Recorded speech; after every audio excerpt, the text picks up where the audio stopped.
The Mid-Morning Show with Maurice Boland. There you are, 20 minutes past 10 here. That's 20 minutes past 9 in the Emerald Isle. And delighted to be going over there to speak to a man I've certainly admired for a long, long time for his tenures. He was 3 times Taoiseach of Ireland. That's Prime Minister for those who do not understand. He was often being described as an enigma. The working class boy responsible for the Celtic Tiger. His finance minister once said of him, "I know 25% of the man, and that's 24% more than anyone else." His achievements are many, but probably his greatest achievement was the Good Friday Agreement, seeing peace in Northern Ireland. Well, you know who I'm talking about. I've been speaking about him for the last few days. He's the one and only Mr. Bertie Ahern. Bertie, welcome to Spain this morning. Good morning to you, Maurice. How are you keeping? Sure, I'm in fine form here. Wouldn't be. How is Dublin today? Good weather, I hope. Sure, it's pouring with sun down here. Pouring with it. How are you, Bertie? And it's good to have you on the show. Thank you very much, Maurice. No, I'm in great form. Keeping busy, keeping active. Not as pressurised these days, but yeah, still keeping myself busier than busy. Well, we're delighted to have you, and all the Irish that are listening here on the Costa del Sol and the Costa Blanca, they number many, and they've been writing in here once they knew you were going on and phoning, saying they were delighted to know that you're going to be speaking directly to them down here. You've got many fans down here, Bertie, so if you ever want to leave to any more pressure down in Ireland there, you come on and live with us down here. And enjoy life. Now listen, I'm going to ask you a few questions here. Congratulations on the book, by the way. It's up on our website, so it can be ordered direct on our website, and we hope to sell hundreds of thousands for you. Yeah, well, I hope it's a good read anyway. I tried to give an honest account covering my whole period from, the time I was born in Drumcondra right through till I finished up in office a year ago. It certainly was. I mean, I was doing a charity, well, it wasn't a charity, it was a Spanish governmental business awards ceremony last night, and I was up in my room getting changed because I was hosting it, and I was just telling someone, I was even washing my teeth trying to finish the last few pages of your book. I found it fantastic. I'm not a great reader myself, but I found the book a good read, an easy read, and a very honest read. I mean, you were very open about things. You're, at the time of your marriage, etc., and the breakdown of your marriage, blaming yourself and not passing the buck, and many different incidents. Yeah, well, I think what I decided to do, Maurice, I probably wouldn't have got around to writing the book until last year. I smashed up my ankle fairly badly, so I was out of action for about 4 months. How did you do that? Oh, it's the simplest thing. After all my years playing football, and I played Gaelic and I played soccer, I fell down a bloody stairs. As simple as that. My only fracture ever, in the simplest of ways. I couldn't believe I'd fractured it, but whatever way I fell, it snapped, and I was out. I was on crutches and in plaster and between the orthopaedic boot for 4 months. So my movement was really down to for an active man. Of course, it's not a good thing, is it? So it was helpful to the writing anyway. So I got working. I decided to give an honest account. I said, listen, here goes. Give it as I saw it and as it happened from my perspective, and I think I got it fairly right. Yeah. Well, I don't think we ever met, Bertie. I'm not sure, but I certainly knew quite a few of your ministers, friends and colleagues, because I used to own Elizabeth's in Leeson Street, the den of iniquity there. A good spot. Good spot. And we had a funny thing there. I was just recalling the other day, Charlie Haughey once described in Private Eye magazine seeing horizontal jogging with Terry Keane in Maurice Boland's Elizabeth's in Leeson Street. Anyway, listen, I must ask you this. If you had a choice, and there's an interesting opening question for you here. If you had a choice of dinner guests, would you pick Eamon de Valera over Padraig Pearse as one of your guests? That would have been a hard one. See, I know that you idolised both of them. I did. I must say I was always fascinated with Padraig Pearse. I mean, for a person who he was such an intelligent guy. I mean, he was a great poet. He was a great teacher.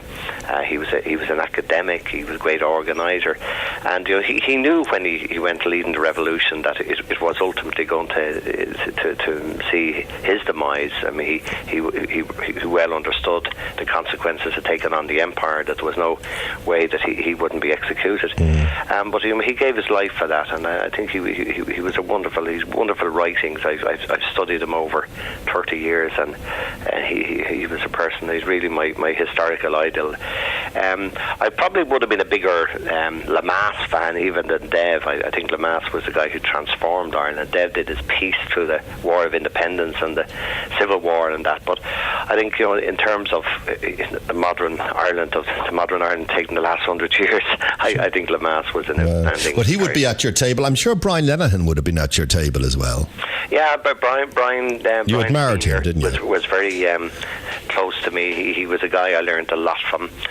An extraordinary guy. In his youth, he was a great soccer player, played League of Ireland, and great character, and a really good politician. Great politician. He was, of course, he always, he probably got the reputation of going out defending the indefensible and being the front line of the party. But he was a very clever man, and he was a very learned man.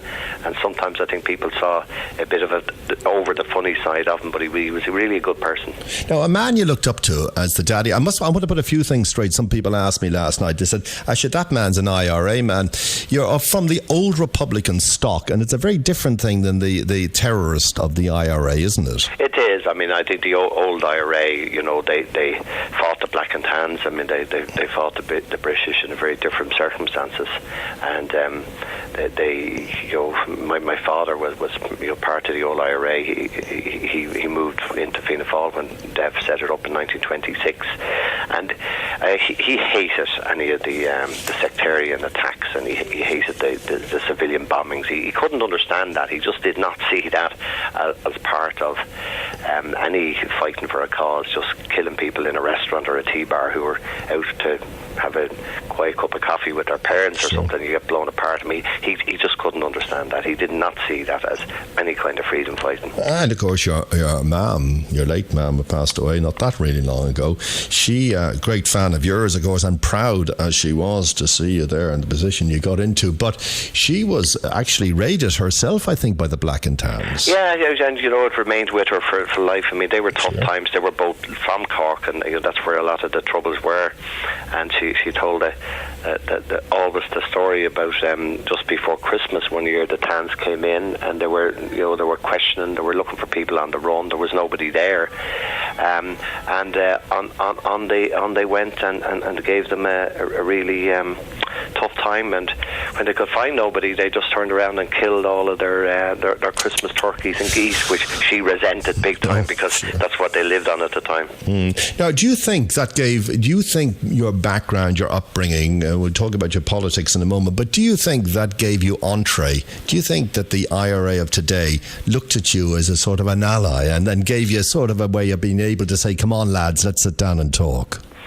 I think I think they were prepared to listen to me. I mean, they knew I was from Republican stock, and I think as they started moving towards finding a way of having a peace process, they knew at least I understood it, and I understood the issues. I suppose they as a Fianna Fáiler, they wouldn't have totally trusted me because their love of Fianna Fáil wasn't huge. But I think they were prepared to listen to me and give me a chance of trying to work with them and encourage them towards what I was trying to do. And other times I suppose they thought I listened too much to the unionists, but I always saw my job, Maurice, as trying to bring sides together. There was no question of ever anyone winning. If somebody was going to win, you were never going to get an agreement, and most of my energies went into trying to pull sides together. Your apprenticeship, I think it's fair to say, was under Charles Haughey. Charlie, yeah, the boss. He was the one who gave me a few of the breaks. He appointed me Chief Whip and then Minister for Labour and Minister for Finance, and so I got. He was there during that 12 or 13 years that gave me some of those breaks, and I probably might have got some of them, but maybe I got them quicker because he was also in the North Dublin constituency. He did. He was. We saw on the face of it, he seemed to get on quite well with Thatcher. Were they friends? No, I'd say friends was probably too strong of a word. She liked him. They did get on, and I think she admired him because he was straight and he was tough. And that whole time in Argentina, I mean, he was the only guy in Europe that took an alternative line, and she didn't like it at the time, but I think she admired him for having the guts to do it.